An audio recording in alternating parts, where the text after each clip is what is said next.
Hello and welcome. My name is Chris from Christopher Holt Training, and welcome to episode 32. We are talking about how to make sense of differing health and fitness opinions. This is something I talk about with a lot of people regularly, most days. If they've watched something on the TV, they might have watched something on a film or like a documentary. They might have read something in the newspaper. They might have read something online. They might have heard something from a friend. Whatever it might be, people are always trying to make sense of these differing opinions. Is this food healthy? Is that exercise good for me? So on and so forth. We get all these questions. And what we can do as experts is we can give our opinion, which could just confuse things even more. But what's more useful is to help people understand how to make sense of differing opinions. If we can do that, we give people a formula that they can take away with themselves, where they can start to sort the minefield that is health and fitness, or the apparent minefield that is health and fitness, and we can start to make sense of it and put certain information in certain places, and we can start moving through life a little bit more effectively. So that's what we're going to be sort of talking you through. First, I'm going to share with you a social media post that I put up in May 2018, and then I'm going to move on to some bullet points that you can start using to follow when you're trying to make sense of differing opinions. It could be health and fitness, it could be in anything, but what we want to be doing is making sense of it so we can start to build a more effective way of thinking about the world and thinking about information that we find in the world.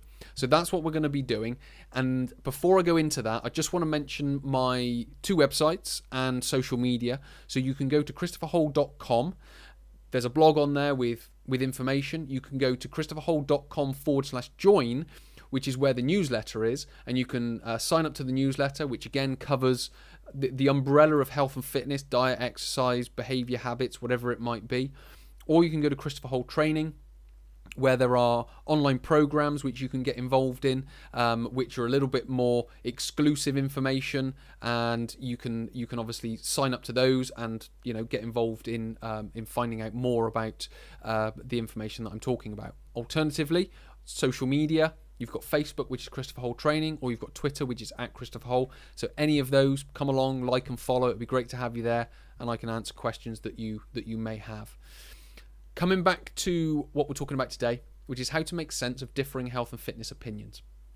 First of all, I want to share with you my social media post. It overviews what we're going to be talking about, and it sort of overviews the bullet points that I'm going to be talking about as well. So it goes: today we are bombarded with science about what's healthy and what's not. And tomorrow, what was healthy is now unhealthy. So who's right? If we are to believe the science, first we might want to know how scientific information comes about. Carlo Rovelli, a theoretical physicist, suggests science isn't about certainty. Science is about finding the most reliable way of thinking at the present level of knowledge. What does this mean for health and fitness information? Everyone is sharing their most reliable way of thinking about what's healthy at their present level of knowledge, hence differing of opinion. How you make sense of differing opinions isn't based on the opinion, but based on how the person came to that opinion. Your job is not to look for what's right and wrong, but form your most reliable way of thinking and continually add to that and grow that way of thinking. This is the real scientist. So what I'm trying to say there is, first of all, science isn't necessarily about facts and certainty. A very small part of science is. Once that information has been verified and there are let's just say sort of truisms with regards to science, but what there is also is a lot of it is based on theories, and then when a new theory comes along, it changes the landscape completely. So what we have to understand is that the information within science is about finding the most reliable way of thinking at the present level of knowledge. Because when we were children, we had a level of knowledge, and we also had a opinion about things.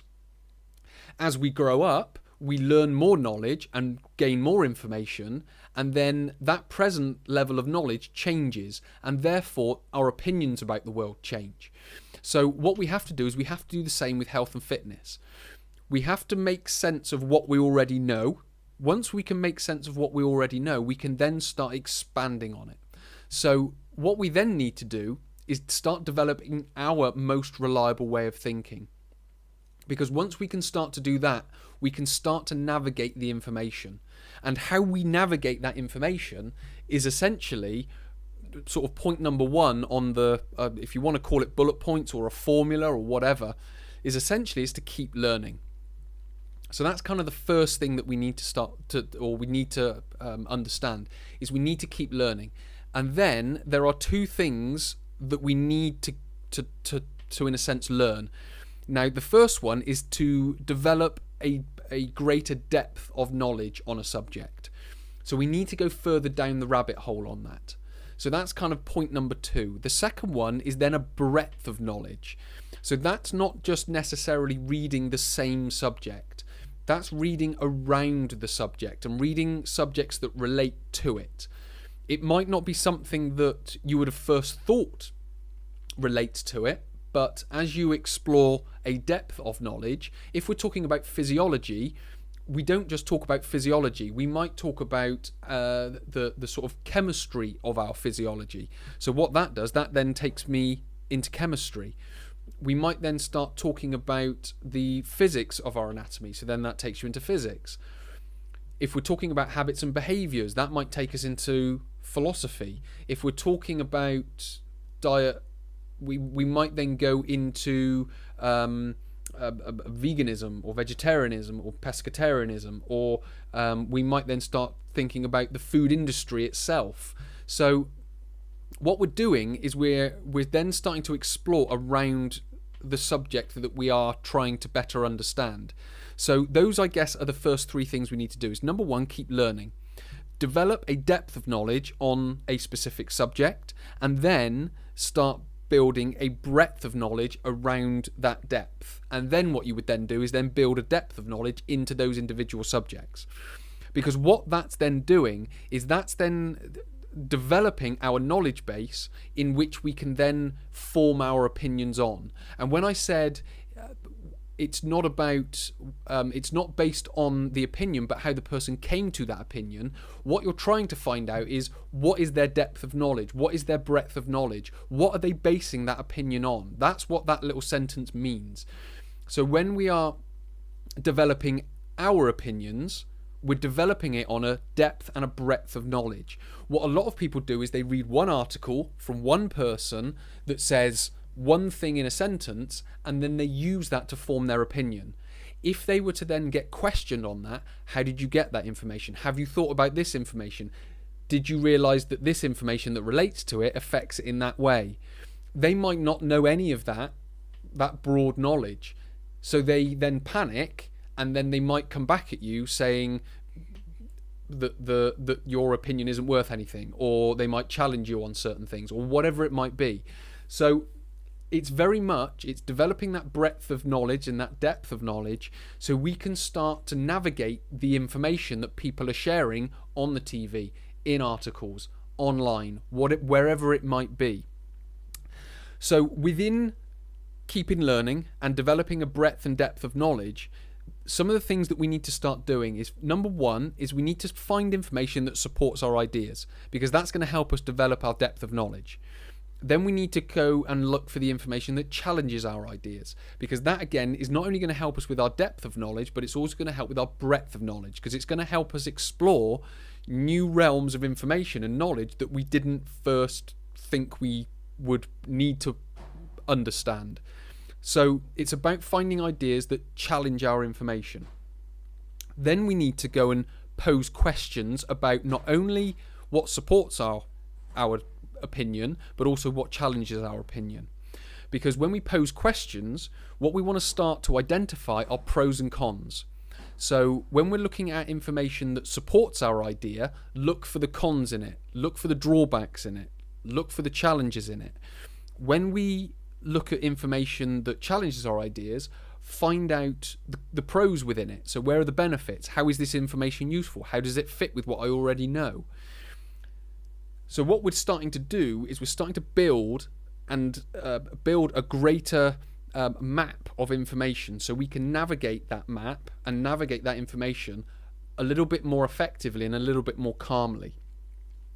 What we are then looking to do, once we've started to form that information and that map and that breadth and that depth of knowledge, is we're then looking for, when we are moving forward, what are the common threads? So within all this information of apparent information that supports us and information that challenges us, where are the common threads within it? We want to then start thinking about what information gives us the highest probability. So what I mean by that is we start using things like it has a tendency. So when I work with people, I know that there is information that tends to move most people forward. It's not all information moves everyone forward. It's certain information tends to move most people forward. So I'm starting to talk about high probabilities. So I know this exercise has a high probability of affecting and helping most people. But that comes from experience. It comes from me understanding the knowledge that I have, and it comes from me understanding the knowledge that I need to understand and move forward. So I'm looking always for information that supports what I'm saying and information that challenges what I'm saying. So I can then go and find the common threads and the things that are going to give me the highest probability to help people. So those are the sort of the points, I guess, and essentially what it's looking to do is build your ability to think critically. So we aren't just going around spouting information that we've heard from our friend at the gym or someone online or someone on social media.